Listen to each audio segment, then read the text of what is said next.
Heavy சைஸ்ல ஒரு HF cross வச்சிருக்கீங்க.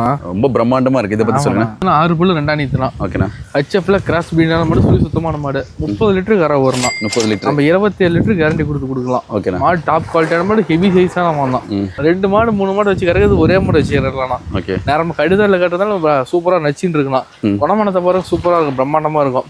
யார் வேணாலும் பீசிக்கலாம். 5 வயசு பிள்ளைங்க கூட பீசிக்கலாம். உதைக்காது பிடிக்காது சாய் மாதிரி இருக்கும்.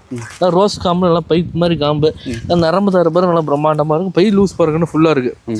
மாதிரி தான் இருக்கு. என்னன்னா குட்டியானே தோத்து போடணும், அதோட பெருசு நம்ம மாடு. நல்லா ஹெவி சைஸான மாடு, நல்லா பிரம்மாண்டமா இருக்கணும். ஓகேண்ணா. பெடி லூஸ் பாருங்க என்ன இருக்கு, காம்பெல்லாம் பாருங்க, நல்லா ரோஸ் காம்பு. ஹைட்டு வெயிட் நெட்டு நேரத்துல பாருங்க நல்லா இருக்கும். பாடி ஃபிட்னஸ்லயும் சூப்பரா இருக்கும். லென்த்லயும் சரி, மாடு டாப்பான மாடு. ஓகேண்ணா. இந்த மாதிரி பிடிச்சிருக்கும். டிஸ்பிளே நம்பர் கான்டாக்ட் பண்ண என்ன பண்ண அனுசரிச்சு பண்ணி கொடுக்கலாமா. ஓகேண்ணா. இது இல்லாமல் இன்னும் 30 மாடு இருக்குண்ணா. எந்த மாடு வேணாலும் எடுத்துக்கலாம். ஹெச்எஃப் வேணாலும் எடுத்துக்கலாம், கிர் வேணாலும் எடுத்துக்கலாம், ஜெர்சி வேணாலும் எடுத்துக்கலாம். சரி, எது பிடிக்குதோ எடுத்துக்கலாம்.